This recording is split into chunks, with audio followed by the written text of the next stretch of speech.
आप सभी का स्वागत है आपके अपने YouTube चैनल अभिषेक एजुकेशन ऑनलाइन क्लास में। और मैं हूं क्या पढ़ाने वाला हूं DNA और RNA में अंतर, जो कि आपके क्लास 10th में बहुत ही ज़्यादा इम्पोर्टेंट माना जाता है। ठीक है, तो इससे पहले हम क्या है कि एक चीज़ बताते हैं, मजा बाद में बताएंगे। ठीक है, थोड़ा सा क्या अंतर है उसको हम समझ लेते हैं पहले। ठीक है, तो देखो ये दोनों का पहले तो हम फुल फॉर्म समझ लेंगे कि DNA जो होता है उसका आखिरकार फुल फॉर्म क्या होता है।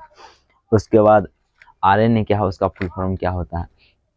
तो DNA का फुल फॉर्म आप लोग बुक में देखे होंगे कि होता है deoxyribo nucleic acid. Deoxyribo nucleic acid हो गया ये DNA का।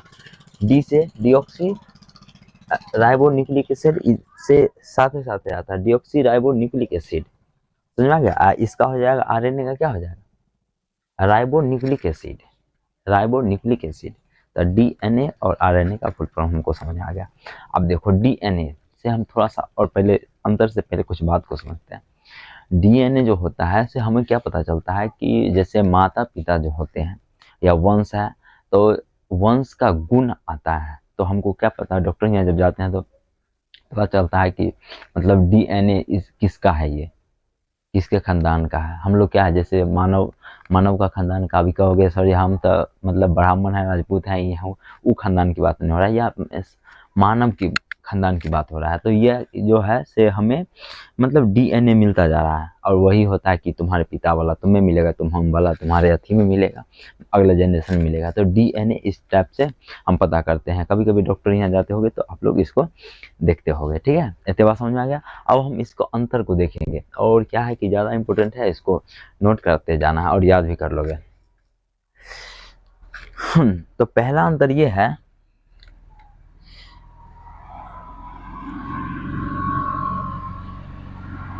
तो पहले तो यहाँ पे ये लिख दोगे कि DNA और RNA में जो है तो निम्नलिखित अंतर है। यानी बहुत सारे अंतर है, तो थोड़ा सा ये प्रोफेशनल लगता है देखने में, जो कि आपको ज़्यादा नंबर दे सकता है इसी वजह से।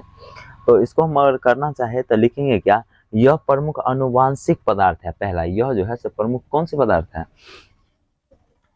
तो ये जो प्रमुख अनुवांशिक पदार्थ है। ठीक है, अब उसके बाद अगर इसमें आते हैं RNA में, तो यह विषाणुओं का अनुवांशिक पदार्थ है, और यह जो है विषाणुओं का क्या है, अनुवांशिक पदार्थ है। क्लियर है। उसके बाद दूसरा अगर हम इसको देखते हैं,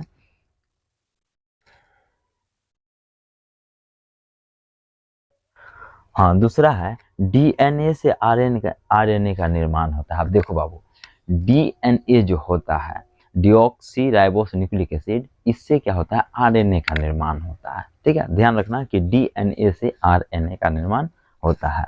अब इस साइड देखते हैं, मतलब कुछ में, यही कुछ का बात है, कुछ विषाणुओं में RNA से DNA का निर्माण होता है, कुछ विषाणु में, और सभी में नहीं होता। कुछ विषाणुओं में ही RNA से DNA का निर्माण होता है, लेकिन सभी में DNA से RNA का निर्माण होता है। यहाँ पे देख सकते हो आप लोग, समझ आ गया। उसके बाद आते हैं हम नेक्स्ट,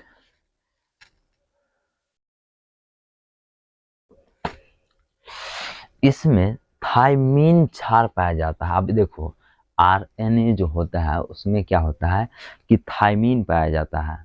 ठीक है, 4 गो होता है ना, हम बताए थे क्लास में।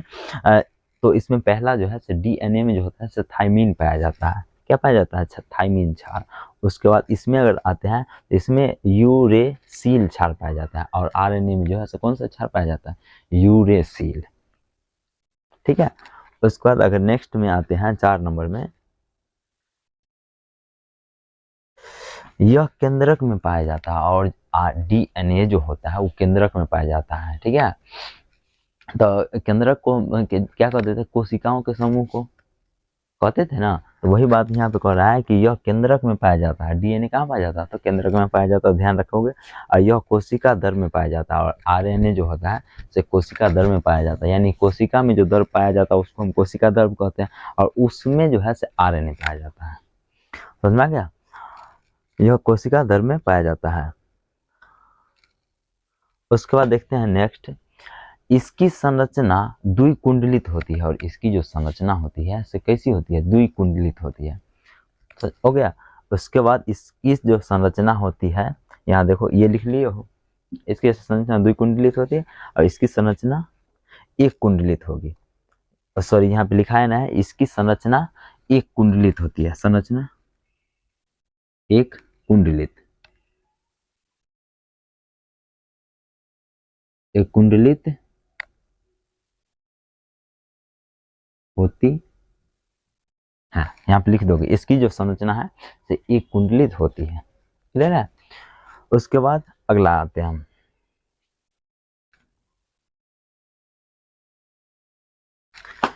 इसका निर्माण लाखों न्यूक्लियोटाइड से होता है, और इसका जो निर्माण होता है तो लाखों न्यूक्लियोटाइड से होता है, यानी बहुत सारे लाखों से मतलब मिलके बना होता है। गारंटी नहीं है कि 1 लाख 2 लाख 5 लाख 20 लाख 50 लाख, कितना भी लाख हो सकता है। लाखों का मतलब ये होता है।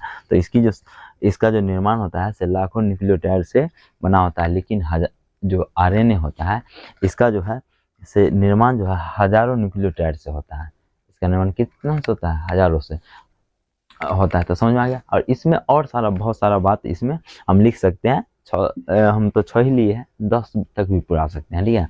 तो यहाँ तक ही आपको ज़्यादा से ज़्यादा जरूरी है। अगर 6 को लिख देते हो आपकी क्लास में, तो क्या है कि लगभग 5 नंबर आ ही जाएगा। ठीक है। तो इसको क्या करना है, नोट कर लेना है और याद कर लेना है। ठीक है। ये हमारे लिए बहुत ज़्यादा इम्पोर्टेंट है और यूजफुल भी है। तो मिलते हैं अगले वीडियो में, तब तक के लिए बाय बाय।